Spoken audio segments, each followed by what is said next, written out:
This is a very important chapter, establishment of company rule in India. इससे हम लोगों को समझ में आएगा कि ब्रिटिशर्स जो इंडिया में आए थे ईस्ट इंडिया कंपनी के नाम से, वो लोग कैसे रूल किए और क्यों किए।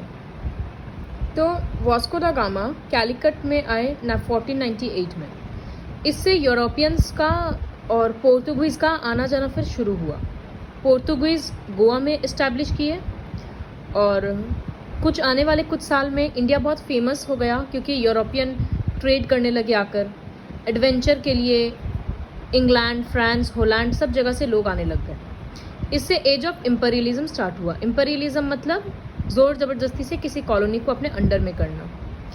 तो ये स्टार्ट हुआ with the weakening and eventually the disintegration of the Mughal empire. Mughal empire भी तब तक ख़त्म हो चुका था। फॉरेनर्स भी इंडिया में आने लग गए थे। कोई सेंट्रल अथॉरिटी नहीं था। जैसे पहले मुगल एम्पायर था तो जैसे अकबर, बाबर, हुमायूं, ये सब पूरे ऑलमोस्ट ऑल ओवर इंडिया को ये लोग कंट्रोल करते थे। बट औरंगजेब के वीक सक्सेसर्स के बाद ऐसा कुछ नहीं हुआ। बहुत सारा इंडिपेंडेंट स्टेट्स आ गया जैसे बंगाल, अवध, हैदराबाद, मैसूर। और तब तक में सिख्स, मराठास, जाट्स, राजपूत, इन लोग का पावर भी काफ़ी बढ़ गया था। तो ये लोग अपना खुद का किंगडम बना चुके थे। तो ये सब सिचुएशन का फ़ायदा यूरोपियंस उठाए। तो सबसे पहले वो लोग क्या किए, वो लोग बहुत जगह अपना ट्रेडिंग सेंटर्स खोले। ट्रेडिंग सेंटर्स कोई फैक्ट्रीज बोला गया जहाँ से वो लोग अपना बिजनेस करेंगे, क्योंकि फैक्ट्रीज का मतलब जहाँ से फैक्टर्स या ऑफिशियल्स काम करते हों। तो वो लोग क्या करते थे, पहले किस चीज़ का बिजनेस किए, वो लोग मसाला, कॉटन, इंडिगो जो ब्लू कलर होता है, क्रॉप्स मतलब एक क्रॉप है जिसे ब्लू कलर मिलता है, सॉल्ट पीटर, ये गन पाउडर बनाने में काम में आता है, बारूद बनाने में। तो ये सब चीज़ ये लोग इंडिया से सस्ता में खरीदते थे और यूरोप में एक्सपेंसिव दाम में बेचते थे, यूरोप और अमेरिका में। तो इन लोग को बहुत फ़ायदा होता था। तो बाकी कंपनीज भी सोचा बाकी जगह का, जैसे फ्रांस का, कि हम लोग भी इंडिया में ऐसे ही बिजनेस करते हैं तो फ़ायदा होगा। तो यहाँ से स्टार्ट होता है फिर ट्रेडिंग कंपनीज का इस्टेब्लिश होना। अब सबसे पहले द ईस्ट इंडिया कंपनी के बारे में पढ़ेंगे। तो ईस्ट इंडिया कंपनी अपना ट्रेडिंग पोस्ट सूरत में और बंगाल में, मद्रास में और बॉम्बे में, ये 4 जगह पे सेट किया। बंगाल में फोर्ट विलियम, मद्रास में फोर्ट सेंट जॉर्ज, मुंबई में बॉम्बे कैसल।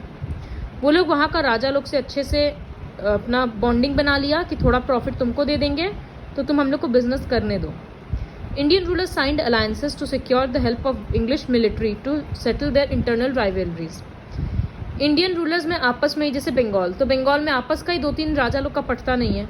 तो जो राजा अभी रूल कर रहा है वो सोचा कि ठीक है, ब्रिटिशर्स को रूल करने देते हैं, बदले में ये लोग अपना प्रॉफिट भी हमको देगा और ज़रूरत पड़ने पे ये लोग का आर्मी भी हम लेंगे ताकि अपने दूसरे राजा को हरा पाए। तो ये सब सिचुएशन इंटरनल राइवलरीज के कारण वो लोग ब्रिटिशर्स को पूरा फ्रीडम दे दिया। Taking advantage of the British introduce the policy of divide and rule. तो ब्रिटिशर्स इस चीज़ का फ़ायदा उठाए और डिवाइड एंड रूल का पॉलिसी अपनाए। इसका मतलब वो लोग एक राजा को दूसरे राजा के अगेंस्ट भड़का देता और फिर आपस में दोनों में वॉर करवाता। तो ये था डिवाइड एंड रूल। पहले लोगों को डिवाइड करता, फिर रूल करता था।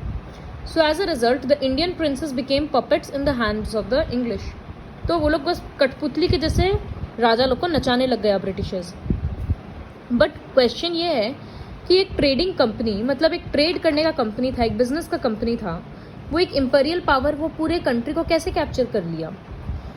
तो एक्चुअली ये था कि the East India Company became an imperial power to protect its trading interest from other European traders. East India Company को ये डर था कि यूरोप का दूसरा कंट्रीज भी इंडिया में आकर अगर बिजनेस करने लगेगा तो हम लोगों का प्रॉफिट कम जाएगा। तो इस चक्कर में वो लोग पॉलिटिक्स भी थोड़ा संभालने लग गया। आज हम लोगों को पता है कि बड़ा जो भी कंपनीज होता है वो मिनिस्टर्स लोग के कांटेक्ट में बहुत रहना चाहता है। मिनिस्टर लोग को रुपया देते रहता है, क्यों? ताकि पॉलिसीज उनके फेवर में हो। तो ये लोग भी वही किया, ये लोग राजा लोग को नचाने लग गए और धीरे धीरे करके पूरा इंडिया को ही कैप्चर कर लिया। The aim of the company was to gain monopoly of the entire trade in the east. Monopoly मतलब सिर्फ उसको अकेले ही बिजनेस करना था पूरे ईस्टर्न एशिया में। The company came into conflict with other foreign traders and hence built up its own military and administrative departments. अब इंडियंस तो ब्रिटिशर्स के अगेंस्ट लड़ाई नहीं कर रहे हैं, लेकिन पोर्तुगीज, फ्रेंच, ये लोग तो आकर इंडिया में बार बार अटैक कर रहे हैं, ये लोग भी बिजनेस कर रहे हैं। तो वो सब लड़ाई के कारण ईस्ट इंडिया कंपनी आपका खुद का मिलिट्री और एडमिनिस्ट्रेटिव डिपार्टमेंट बना लिया। धीरे धीरे वो बंगाल, मद्रास ये सब का गवर्नेंस भी संभालने लग गया। And gradually the trading company transform into an auxiliary government and military power that ended in 1858। तो ऑलमोस्ट 100 ईयर्स तक ये ऑक्सिलरी गवर्नमेंट मतलब हेल्पिंग गवर्नमेंट बन के ये काम करते रहा। द कार्नेटिक वॉर्स, तो कैसे वो लोग एक एक करके पावर को हटाया। तो ये कार्नेटिक रीजन मतलब साउदर्न पेनिनसुलर प्लेटू, प्लेटूज हम लोग को पता है, डेक्कन प्लेटू, उसी तरफ का रीजन को बोलते हैं कार्नेटिक रीजन। तो उस तरफ में वॉर हुआ, कौन किसको हराया उसके बारे में हम लोग पढ़ेंगे। तो 3 कार्नेटिक वॉर हुआ, इसीलिए लिखा है the Carnatic wars were a series of battles fought between the English and the French for the control of the trading ports of India during the years 1746 to 1763। ये इतने साल तक ये वॉर चला इंग्लिश और फ्रेंच के बीच में। इंडिया का कोई लेना देना नहीं था, फिर भी वो लोग इंडिया के लिए लड़ाई कर रहे थे कि हमको इंडिया में बिजनेस करना है। These wars were driven by opportunism on all sides, and though the native princes did not want to surrender their territory to an outside power, they then often cooperated willingly with Europeans to strengthen their own position। अब local राजा लोग नहीं चाहता था कि हम लोग का पूरा राज चला जाए, तो वो लोग क्या करते थे कि जो भी पावर में दिखता था या तो ब्रिटिशर्स या फ्रेंच, वो उन लोग को सपोर्ट करने लगता था। तो पहला कार्नेटिक वॉर क्यों हुआ? The Carnatic war was the result of Austrian succession war that took place in 1740 between Austria and Prussia. Austria और प्रूशिया यूरोप में 2 जगह है, तो वहाँ पर लड़ाई चल रहा था। इंग्लैंड और फ्रांस दोनों अपोजिट साइड में था, मतलब एक जन ऑस्ट्रिया के सपोर्ट में था और एक जन प्रूशिया के सपोर्ट में था। तो ऑब्वियसली दोनों जन एनिमी हो गया। अब दोनों ही इंडिया में बिजनेस कर रहा है, तो वो लोग इंडिया में भी लड़ाई करना फिर शुरू कर दिया। Commodore Barnett, the British naval officer, arrived into India with troop. British navy का आर्मी ऑफिसर वो इंडिया में अपना पूरा ट्रूप लेकर आ गया, मतलब अपना पूरा सोल्जर्स लेकर आ गया कि इंडिया में फ्रेंच पे अटैक करेंगे। लेकिन फ्रेंच पीस प्रपोज किया, ब्रिटिशर्स को बोला कि हम लोग लड़ाई नहीं करते हैं। और वहाँ का जो राजा था Anwaruddin, the Nawab of Carnatic, वो भी बोला कि हाँ यहाँ पर कोई वॉर नहीं होगा। तो ब्रिटिश ऑफिसर अपना आर्मी को लेकर वापस जा रहा था, but duplex the French general, ये फ्रेंच का जनरल था, फ्रेंच आर्मी का, तो ये अपना प्रॉमिस से मुकर गया और ये मद्रास में अटैक कर दिया और कैप्चर कर लिया। फिर ब्रिटिशर्स नवाब को कंप्लेन किए कि तुम तो लड़ाई करने मना किया था लेकिन फिर भी लड़ाई की हुआ है।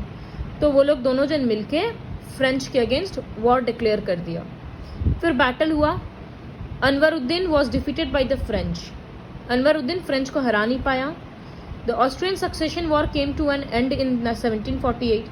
जब उस वॉर में ऑस्ट्रिया जीत गया तो फ्रांस का पावर कम हो गया। फिर फ्रांस को फोर्सफुली मद्रास वापस इंग्लैंड को देना पड़ा। तो वहाँ पर फर्स्ट कार्नेटिक वॉर खत्म हो गया। फिर सेकेंड कार्नेटिक वॉर क्यों हुआ? There was war of succession between Chanda Sahib, son in law of Dost Ali Khan, and Anwaruddin. Anwaruddin और चंदा साहेब के बीच में अब लड़ाई हुआ कि कौन नवाब बनेगा। निज़ाम उल मुल्क का डेथ के बाद, जो कि डेक्कन का सूबेदार था, उसका ग्रैंडसन जो कि था मुजफ्फर जंग, और उसका सन नसीर जंग, इन दोनों के बीच में भी लड़ाई होने लग गया। तो अभी लड़ाई 4 जन के बीच में हुआ, चंदा साहेब एंड अनवरुद्दीन, मुजफ्फर जंग एंड नसीर जंग। The French signed a treaty with Muzaffar जंग एंड चंदा साहेब। फ्रेंच क्या किया, पहले ही बोले थे कि फ्रेंच और ब्रिटिशर्स क्या कर रहा था, राजा लोग को ही आपस में लड़वा रहा था। तो 4 जन था, फ्रेंच 2 के साथ मिलके बाकी दोनों को हरा दिया। तो मुजफ्फर जंग और चंदा साहिब के साथ मिलके अनवरुद्दीन और चंदा साहिब को अनवरुद्दीन और नसीर जंग को हरा दिया और पूरे साउथ में, पूरे कार्नेटिक रीजन में खुद बिजनेस करने लग गया। अनवरुद्दीन तो मर गया और उसका बेटा भाग गया, लेकिन नसीर जंग ब्रिटिशर्स के साथ मिलकर फ्रेंच को वापस से हरा दिया।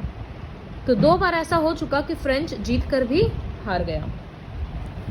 फिर third Carnatic war. Third Carnatic war began in 1756 between the French and the English. When the French besieged Madras, Robert Clive sent Colonel Ford to occupy northern Sarkaz.